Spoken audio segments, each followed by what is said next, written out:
Channel को subscribe करिए, bell icon दबाइए, ये वीडियो ज्यादा से ज्यादा लोगों तक पहुंचाइए।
स्वराज कौड़ी शेरकर्ता की कृष्ण स्वामी महाराज की हेमंत करुणा सागर भगवान की नरवेट सागर महाराज की महान तपस्वी रघुराम महाराज की परमहंस सुखानंद जी महाराज की विष्णुदास जी महाराज की शांतिदास जी महाराज की शीतलदास जी महाराज श्री हरिशलदास जी महाराज सर्व संतन की सर्व देवन की कैवल धाम गुरुगारी सारसा पुरी की कायम पंथ की ज्ञान संप्रदाय की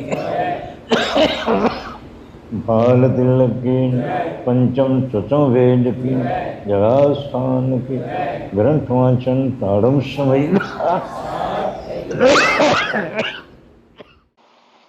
हेमंत करुणा भगवान की जय। नरेश सागर महाराज की जय। महान तपस्वी रघुराम महाराज की जय। उपस्थित प्रेमी भक्तजनों,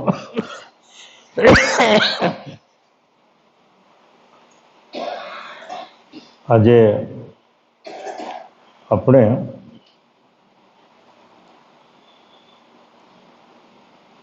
જે સૂક્ષ્મ દેહ છે, આપણો જે સૂક્ષ્મ દેહ છે એ સૂક્ષ્મ દેહના પંચ સંભસ્કરણ એટલે સ્વકાશગણના પંચ સંભસ્કરણ એટલે શાંત સંભસ્કરણ, સહેજ સંભસ્કરણ, શીલ સંભસ્કરણ અને ક્ષમતા સંભસ્કરણ. આ પાંચ સંભસ્કરણની વાત આપણે ગઈકાલે જોઈ. એની સાથે પંચ વ્યવસ્થા, જે સ્થિતિ વ્યવસ્થા, ઉદાર વ્યવસ્થા અને ગલિત વ્યવસ્થા, અને આજે આપણે જોવાનું છે કુંભ વ્યવસ્થા.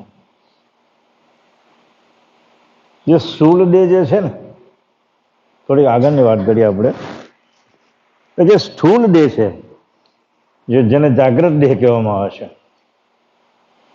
એ સ્થૂળ દેહમાં ષટોગુણની 10 આકાંક્ષાઓ, ષટોગુણની 10 આકાંક્ષાઓ, શ્રવણ આકાંક્ષા, શીતોષ્ણ આકાંક્ષા, સુગંધ આકાંક્ષા, મળ વિસર્જન આકાંક્ષા, એ બધી આકાંક્ષાઓ આપણે એ ષટોગુણમાં સ્થૂળ દેહમાં, અને બીજું છે એમાં અંતસ્કરણ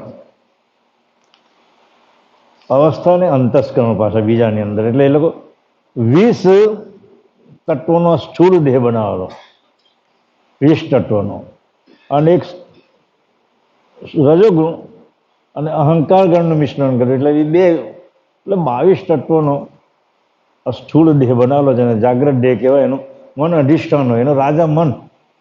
તો અહીંયા સૂક્ષ્મ દેહ, એના પંચ સંભસ્કરણ અને પંચ વ્યવસ્થા, એનો રાજા છે બુદ્ધિ અંતસ્કરણ. એટલે ગઈકાલે આપણે સીટી ઉડાડ ને ગલિતની વાત આપણે જોઈ. આજે છે કુંભ વ્યવસ્થા, 339મું પાનું અને બીજું સેકન્ડ પેરેગ્રાફ, અરે ફર્સ્ટ પેરેગ્રાફ. આ કુંભ વ્યવસ્થા છે ને, એક એવી વ્યવસ્થા છે, જગદંબ બાપજી 12 વર્ષ સુધી આપણે તપસ્યા કરેલી, એ કુંભ વ્યવસ્થાને સિદ્ધ કરેલી. પતંજલિ યોગીની ભૂચરી ચાચરી ખેચરી અને અગોચરી મુદ્રિકાને સિદ્ધ કરેલી એ કુંભ વ્યવસ્થાને કારણે એ 12 વર્ષ સુધી રહેલો. કારણ કે એની પાછળ તો પરમ ગુરુનો એક શુભ આશય હતો, એટલે કુંભ વ્યવસ્થાને દડાવી નહીં શકેલી એમ. નહીં તો ઘણા મહાપુરુષો આ કુંભ વ્યવસ્થામાં જાય ને પહોંચે ને તો ભલભલાને ત્યાંથી નીચે પાડી નાખે. આ વ્યવસ્થા એવી છે, બાપજી એમ કહે છે કે આ વ્યવસ્થા જ્યારે તમારા શરીરમાં વર્તતી હોય તો તમારે બહુ સાવચેતી રાખવાની, એટલે તમને પણ નીચે પાડી દે તેવું કામ છે. તો પરમ ગુરુનું લક્ષ્ય આપણા અંતર સ્વરૂપમાં હોય તો આ કુંભ વ્યવસ્થા આપણે નડતી નથી. એ ટૂંકમાં આવું વ્યવસ્થામાં આવી વાત કરવા માગે છે, કહે છે હવે કુંભ વ્યવસ્થા તે પ્રત્યેક અવસ્થામાં દ્રષ્ટિને સ્મૃતિનો અવરોધ કર્યા જાય છે. કુંભ વ્યવસ્થા જ્યારે આપણે શરીરમાં વર્તતી હોય અને એમ જોયા કોણ ટગર તો જોઉં ખરો, પણ મને ખબર નહીં પડે કે હું ત્યાં શું જોઉં છું. ટગર ઘણી વાર ભાઈ એવું શું જોયું છે, ત્યારે આપણને ખબર પડે કે હું તો પેલું જોતો હતો એમ. એટલે ટગર જોવાની જે એ છે દ્રષ્ટિ છે, આપણી દ્રષ્ટિ જેને કહેવાય, અને દ્રષ્ટિની સાથે સ્મૃતિનો અવરોધ પણ કરે પાછો. આ અવસ્થા કેવી છે, આમ જોયા તો કરીએ એટલે સામેની દ્રષ્ટિમાં આપણે શું જોઈએ તે બી આપણને ખબર પડે નહીં, એટલે દ્રષ્ટિનો બી અવરોધ કરે અને સ્મૃતિ એટલે આપણે ખબર જ નહીં પડે કે મેં શું જોઈ રહેલો છું. એ બંનેનો આ અવસ્થા રોકી રાખે એમ. આપણે શું ચિંતન કરીએ છીએ, કઈ રીતે કરીએ છીએ, હું કોને જોઉં છે, કંઈ ખબર પડે. એટલે આવી વ્યવસ્થા જ્યારે બાપજી કે તારા અંતસ્કરણમાં ચાલતી હોય તો ત્યારે તરત જ તમારે સાવધ થઈ રહેવું જોઈએ એમ. ઓહો, હું કેમ ભૂલો પડ્યો એમ, હું કેમ ત્યાં જોઈશું, મને કેમ ખબર નથી પડતી, તરત જ તમારે એને સાવધાનીપૂર્વક વર્તવું જોઈએ એમ કે.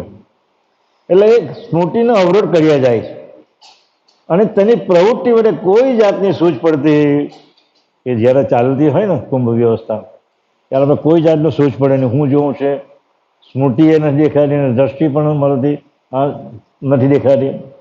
તેમજ તે કડિયામાં તથા દેખાવમાં પણ આવતી આવી વ્યવસ્થા દેખાય થોડી છે. ચીટી વ્યવસ્થા ન દેખાય, ઉડાડ વ્યવસ્થા ન દેખાય, ગલિત પણ નહીં દેખાય, અને રહી આ કુંભજ વ્યવસ્થા જે છે એ પણ આપણને દેખાય. એ અનુભવાય, ખાલી અનુભવાય એમ. એટલે કહે છે એ કોઈ પણ જાતની સૂઝ પડતી નથી.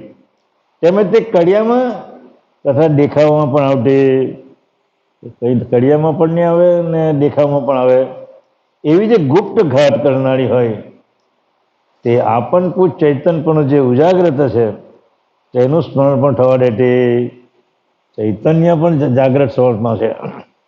પણ આ કુંભ વ્યવસ્થા એવી છે કે એ ચૈતન્ય જાગ્રત હોવા છતાં પણ એની કોઈ ક્રિયા કરવા દેતો નથી. આ કુંભ વ્યવસ્થા એટલે જાગ્રતમાં જે ચૈતન્યપણું છે એ ઉજાગ્રત થશે, તેનું પણ સ્મરણ કરવા દેતી આ કુંભ વ્યવસ્થા કેટલી ભયંકર છે કે ભલા માણસો એમ કે ઘર મુનિઓ, ઋષિ મુનિઓ, સામાન્ય માણસ તો વાત જ નથી, તો મહાન પુરુષો જે યોગીઓ આ કુંભ વ્યવસ્થાનો જે પટ લાગી જાય, ધ્યાન ધરતા કુંભ વ્યવસ્થાનો જે પટ લાગી જાય તો નીચે એને ઉતારી દે છે. એટલે એનું ધ્યાન ભગ્ન કરી દે છે એમ, એટલે પછી ત્યાં નીચે આવી જાય છે અને તત્વ પ્રવૃત્તિની અંદર રચ્યો પચ્યો રહે છે. એટલે કહે છે એનું સ્મરણ પણ થવા નથી દેતી.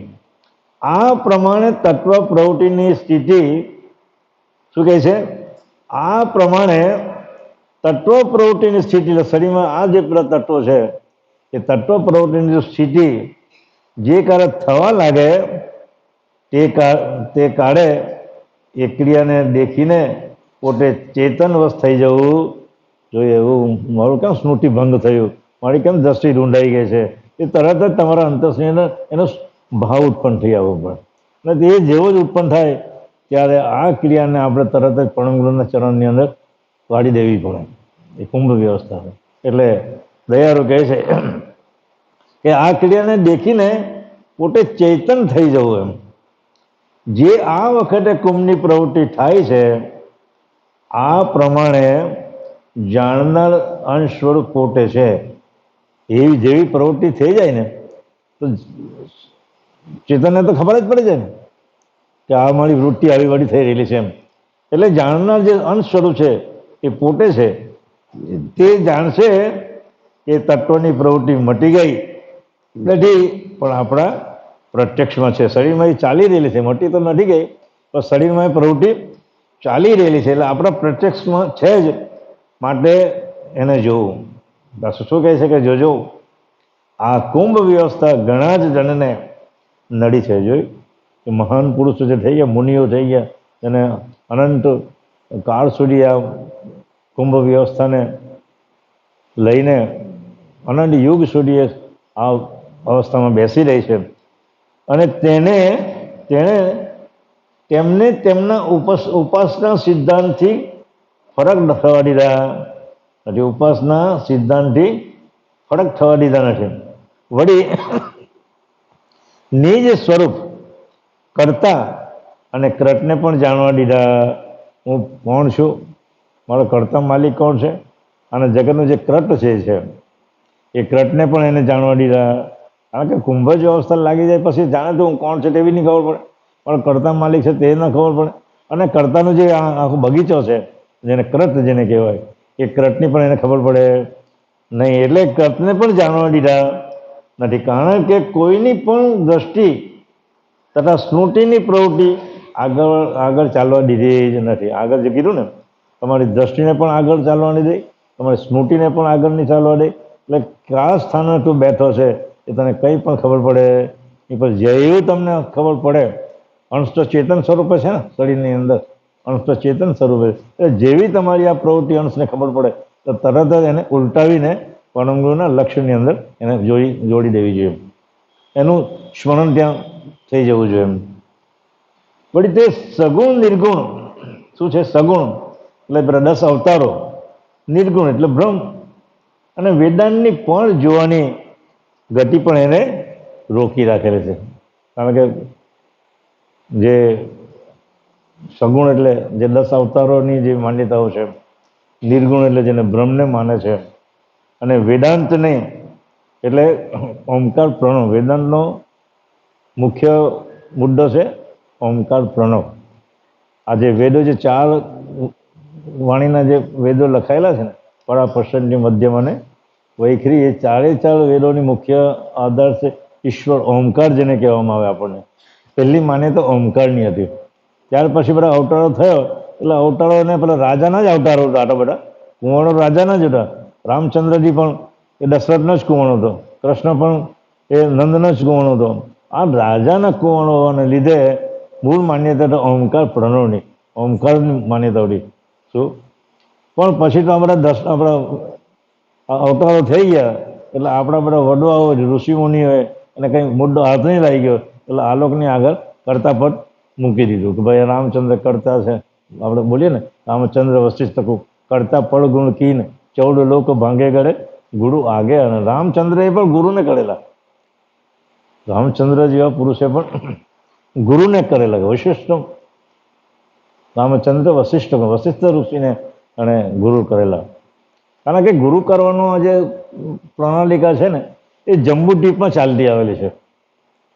કોઈ દ્વીપમાં ગુરુ કરવાની પ્રણાલિકા હોતી નથી સિવાય કે જમ્બુ દ્વીપને.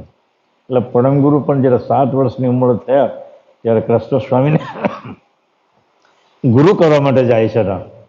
પરમ ગુરુ 7 વર્ષની ઉંમર હતી ત્યારે 56 નામના ગ્રંથની રચના કરેલી. હવે કહું ઉત્પન્ન સુનો મમતન અંડિશા હમ હે પુરુષ ઉપાડ્ય વર્જિત વેશા કોટી કલ્પ પડજંત અંત વ્યાપત નહીં માયા. હમ હે પુરુષ અનાડ્ય ઉપાડિત વાપત વેરા કોટી કલ્પ પડજંત અંત વ્યાપત નહીં માયા.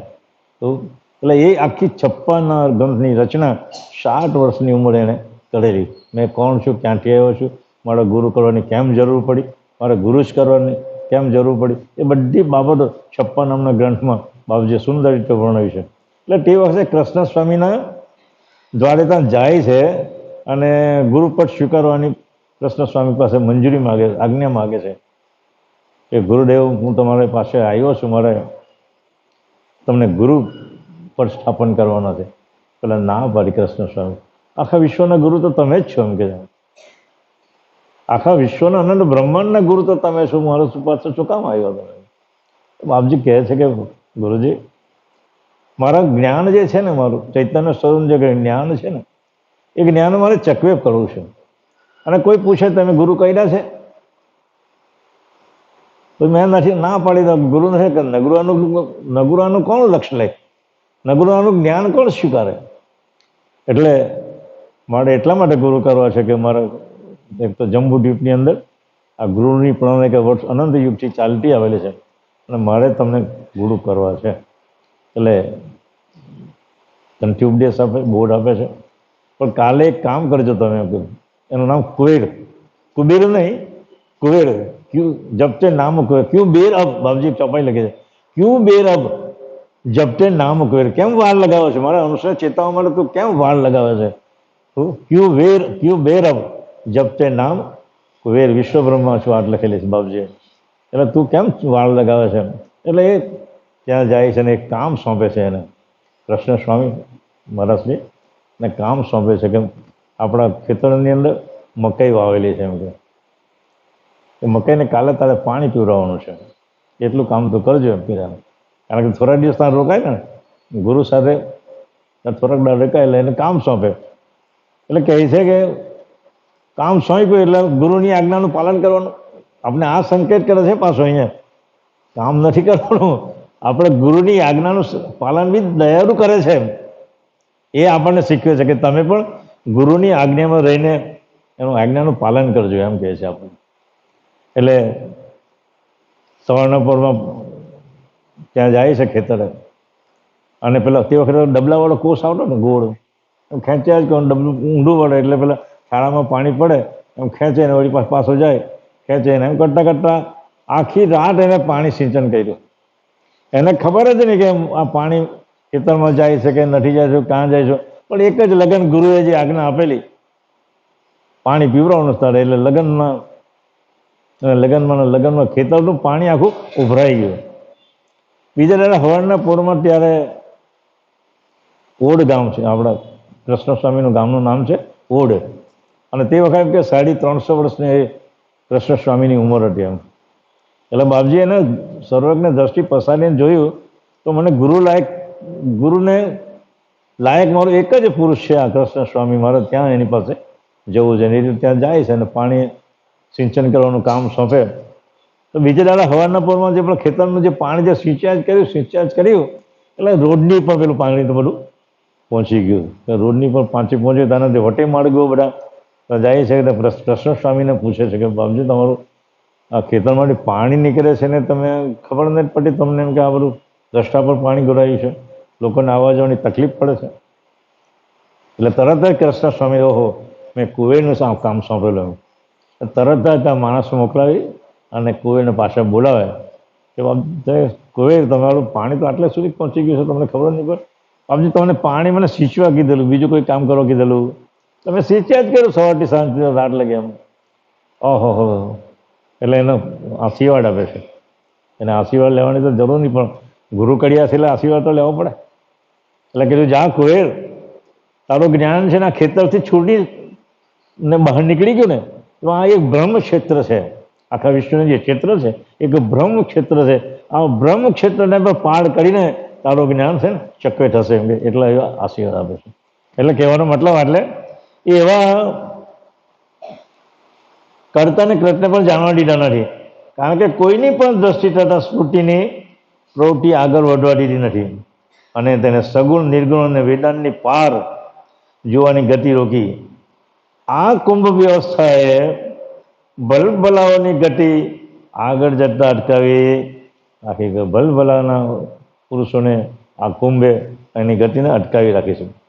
ત્યારે તો જાગ્રતમાં અનુભવ બોલ્યા તે કેવું પ્રશ્ન પૂછે કે ભાઈ આ ગતિ તો રોકી રાખી પણ એને જાગ્રતમાં અનુભવ બોલ્યા તે કેવું એમ કે. તે સાંભળી મોટા પુરુષો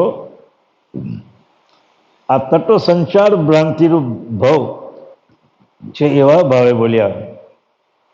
આ ભ્રાંતિરૂપ જે ભવ છે ને, આ દુનિયા આપણી કેવી છે? ભ્રાંતિરૂપ છે. આ ભ્રમ સિદ્ધાંતિઓ કહે છે, બાપજી એવું નથી કહેતા. આ ભ્રમ સિદ્ધાંતિઓ એમ કે જગત તો ભ્રાંતિવશ છે. તમને દેખાય છે પણ ભ્રમ સત્ય અને જગત મિથ્યા. જગત જે છે ને બધું મિથ્યા રૂપ છે, નાશવંત છે. એ તમને દેખાય છે એ ખરું, પણ વાસ્તવિકમાં એ છે ને. એટલે જે જગતગુરુ શંકરાચાર્યએ જે અદ્વૈત સિદ્ધાંત જે સ્થાપેલો એમાં ભ્રમને સાબિત કરવા માટે, ભ્રમ સત્ય છે એવું સાબિત કરવા માટે એને 4 દ્રષ્ટાંત આપેલા. આ શંકરાચાર્ય અદ્વૈત લક્ષ એને સ્થાપિત કરવા માટે એને 4 સિદ્ધાંતો આપેલા, 4 દ્રષ્ટાંતો આપેલા. પહેલો એક સિદ્ધાંત એવો આપ્યો કે રાતે તમે સૂતા હોય તમારું ઓરડીની અંદર અને તમે જાગો ત્યાં નીચે દોરડી પડેલી હોય તો તમને ભ્રાંતિ કોની થાય? સાપની ભ્રાંતિ થાય. ઓહો સાપ પડેલો છે એમ. એટલે તમે નીચે ઉતરે નહીં, કારણ કે સાપ પડેલો છે કઈ કંઠ કરે.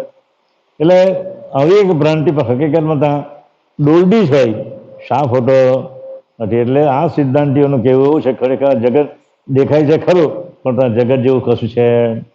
બાપજી એનો પણ જવાબ પણ એને બહુ સુંદર આપેલો છે કે જ્યાં સુધી તમને સર્પનું દેખાય છે, સર્પની તમને ભ્રાંતિ થાય છે દિવસના કે ગમે ત્યાં જોગ તો ખરા ને, સાપ તો તમને જોવો ને. જ્યાં સુધી સાપ નું અસ્તિત્વ છે ત્યાં લગી એની ભ્રાંતિ તમને થાય, સાપની ભ્રાંતિ. જો સાપની અસ્તિત્વ જ નહીં હોય તો તમને સાપનો વિચાર પણ નહીં આવે ત્યાં કે ભાઈ આ સાપ છે કે દોરડી છે હું છે.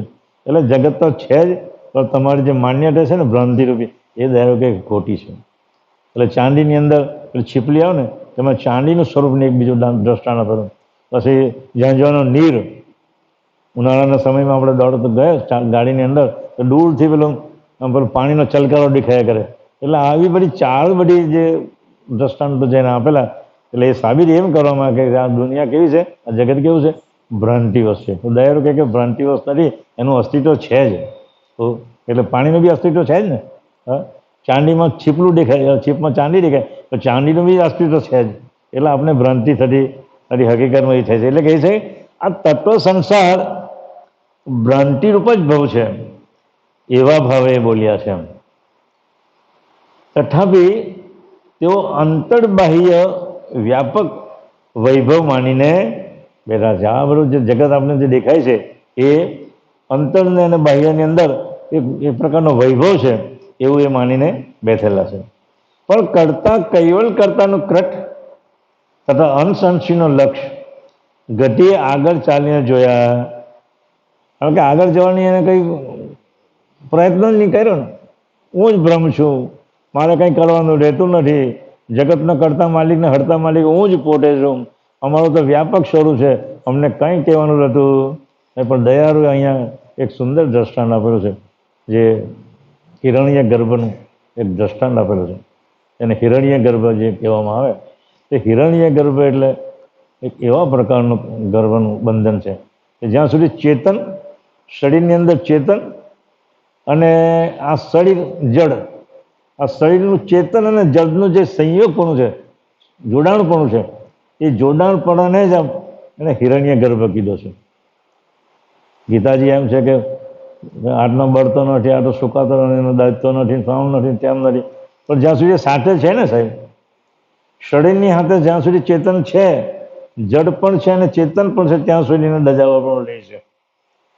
પણ માણસ એક્સપાયર થઈ ગયા પછી સ્મશાનમાં લઈ જાય ને જ્યાં બાળમાં લાકડ ઊભા કરી દે અને હગાવીએ તો કંઈ બોલતો, કારણ કે આત્મા એમાંથી નીકળી ગયેલો છે, ચૈતન્ય નીકળી ગયેલો છે. પણ જ્યાં સુધી ચૈતન્ય છે આ જડની સાથે એનું જે સંબંધ છે એનો, એને જ ગર્ભ, હિરણ્ય ગર્ભ કહેવામાં આવે છે. એટલે જ્યાં સુધી આ ગર્ભનું બંધન છે ત્યાં સુધી આ દુનિયાનો કોઈ પુરુષ એમાંથી તને છોડાવી શકે. હા, ચૈતન્ય નીકળી જાય પછી છૂટો, જડ બી છૂટું ને ચેતન બી છૂટું, પણ જ્યાં સુધી એ છે ત્યાંથી એ બંધનમાંથી સદૈવ તને કોઈ છોડાવી શકે નહીં. દયાળુ કહે છે કે સદગુરુના શરણે તો જા, પરમગુરુના શરણે જા, એ એમાંથી તને બહાર કાઢી શકશે. એટલે કહે છે કૈવલ કર્તાનું કટ તથા અંશ અંશીનું લક્ષ, એ ગતિએ આગળ ચાલીને જોયા, આગળ જોતા જ નથી કે મારે શું કરવું છે, તે કરવું છે, કારણ કે તેઓએ કુંભ વ્યવસ્થાની પ્રવૃત્તિ વિશે જ વધારી છે. કુંભની પ્રવૃત્તિ જે છે એ કુંભ વ્યવસ્થાની પ્રવૃત્તિ વિશેષ વધારી, એટલા જ માટે તેઓને જોવા દીધું. કારણ કે કુંભની વ્યવસ્થા કોઈ લાગી જાય પછી એમાંથી જાગ્રત થવાનો કોઈ અવકાશ રહે તો પછી રઘુરામ બાપજીનું જાગ્રત અવસ્થા પડમુના લક્ષ્યની હાથે હતો. એટલે એને 12 વર્ષ સુધી એની ગણતરી આવે, 24 કલાકને 21,600 અજંપા ઉઠ્યા. કેટલા ઉઠે? 24 કલાકમાં પ્રણવ જે અંદર ને બહાર જે જાય છે ને એ 21,600, એ 21,600 ગુણ્યા 365 એક વર્ષના, અને ગુણ્યા 12 વર્ષે એને ગુણીએ તો જેટલા સરવાળો થાય, ગુણાકાર આવે એટલા અજંપા જ્યારે પૂરા થાય ત્યારે એની દ્રષ્ટિ ઓપન થાય. એટલે આ અજંપા પૂરા થાય એટલે દ્રષ્ટિ એને ઓપન કરવાની રહેતી જ નથી. એની મેરેજ પછી જેવા પ્રાણો પૂરા થાય એટલે દ્રષ્ટિ એની ઓપન થાય છે. એટલે કહે છે આ તેઓએ કુંભ વ્યવસ્થાની પ્રવૃત્તિ વિશેષ વધારી, એટલા જ માટે તેઓએ જોવા દીધું નથી. અહો, જગતમાં જે તત્વભાગની પ્રવૃત્તિ વધારીએ તે ભાગની વધે, પણ જે સંભળે નહીં તેનો વિચાર કરીને નિરધિક ઘટે એવા તત્વભાગ વર્તવા. શું કહે છે? પણ જે સંભવે નહીં તેનો વિચાર કરીને, જે અસંભવ છે એનો વિચાર જ નહીં કરવો, જે સંભવ તેનો વિચાર કરીને ન્યૂનાધિક વધતા ઓછા ઘટે એવા તત્વભાગને વર્તવા. આ સાંભળી કોઈ શ્રોતા એમ કહેશે કે જે પ્રમાણે તત્વભાગ પોખ્યા તે પ્રમાણે તત્વોનું તેનું વર્તન નિરંતર ચાલે છે, જેથી ત્યાં પોતાની ચતુરાઈ કરવા જાય તો તેનું કંઈ પણ ચાલવાનું નહીં. શું કહે છે કે આ જે બધા તત્વભાગ જે શરીરની અંદર પોખેલા છે એ પ્રમાણે તત્વોનું વર્તન નિરંતર ચાલે છે, તેથી ત્યાં પોતાની ચતુરાઈ કરવા જાય તો તેનું કંઈ પણ ચાલવાનું. આ વિષયમાં ખુલાસા કરવું છે તે શ્રવણ કરીને સ્વામીજી દયાળ કહે છે કે જે ઘરમાં જે સામગ્રી ઉત્તમ મધ્યમ ઔષધિ આદિ ભરેલી હોય તે સુખદુઃખ આવી પડે ત્યારે સર્વ અર્થે આવે એટલા સારું ભરેલી છે.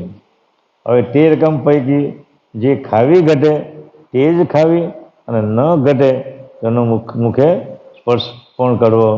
એટલે જેની જે જરૂર છે ટૂંકમાં તેટલો તેનો ઉપયોગ કરવાનો. રસોડા માટે બધા જાત જાતના મસાલા ભરાયેલા ને તો જે દિવસે જે ભોજન કરવાનું તે પ્રમાણે એનો ઉપયોગ કરે, બાકી બીજાનો ઉપયોગ કરવાનો. એટલે જે પ્રમાણે જે સામગ્રી બધી ભરેલી હોય તે રકમ પૈકી જે ઘટે, ખાવી ઘટે તે જ ખાવી અને ન ઘટે તેનો મુખ સ્પર્શ પણ કરવો નહીં. અને જે ઔષધિ શરીર ઉપર લગાવવાની હોય તે વ્યાધિના નાશને અર્થે ચોપડવી, નહીં તો તે વિશે રાંધીને ભક્ષણ કરીએ તેનો કોઈ પણ કાર્ય અમૃતપાન કર્યા સિવાય પણ મળે. જો શરીરનો સોજો આવ્યો હોય તો આપણે શું કરીએ? હળદર ચોપાવીએ, ગરમ કરીને હળદર, એટલે જ્યાં જેવી જરૂર પડે ત્યાં તેનું ઉપયોગ કરવાનો. પછી એને પછી થાકી મારે તેનો કોઈ મતલબ છે? મરચાંની માખી બી મરચાંનો ખવડી કરે અને જે તે ભાગ પણ ચોપડવામાં આવે તો તેનો કામ લાગે એમ. એટલે વ્યાધિના નાશને અર્થે ચોપડવી, નહીતર તો વિષ રાંધીને ભક્ષણ કરીએ તો તેનું કોઈ કાળે અમૃત પાક કર્યા જેવું પણ મળે. જો વિષ જે ઝેર હોય એને જો આપણે પી લઈએ તેનું અમૃત પાન કર્યા જેવું આપણે ફળ ચાખીએ તો તે આપણને મળે નહીં. કહો ના મળે. વળી તેનો ત્યાગ ના કરીએ તો અનેક વિઘ્નો ઉત્પન્ન થાય. એટલા જ માટે પ્રવૃત્તિનો આદર કરે અને જીવની ગતિ અસંખ્ય જન્મ સુધી થાય નહીં એવી જે પ્રવૃત્તિ ગાળી નાખવાની હોય તેનો તો ત્યાગ જ કરવો જોઈએ. આ પ્રકારે જે જાણવાનું તે ન જાણીને આ વિશ્વમાં ઘણા લઘુ દીર્ઘ અંશો પોતાની ઈચ્છા થઈ તે પ્રકારની પ્રવૃત્તિ વધારતા ગયા. જે ન જાણવાનું તે જાણી લીધું અને જાણવાનું તે બાકી રહી ગયું. એટલે બીજી બધી પ્રવૃત્તિ બધી આ અંશે બધી વધારતા ગયો.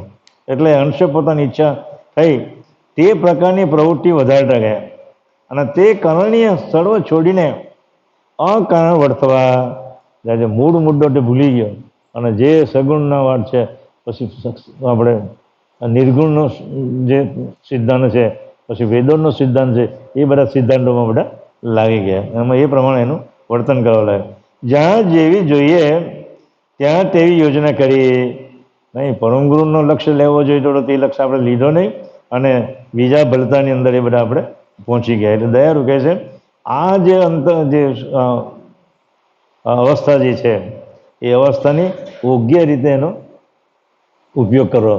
જેમ પેલા દક્ષિણ આપ્યું ને રસોડામાં અનેક પ્રકારની ઔષધિ હોય પણ જ્યાં જેવી જરૂર પડે એવું એમાં વાપરવાનું. એટલે એ અંશને એ છે કે તને પણ ચેતવું છે કે જ્યાં જેવી તમને જરૂર પડે ત્યાં તેનું તું અનુકરણ કરજો. ત્યાં એમાં દ્રષ્ટિ પર ત્યાં ચોંટાડજો.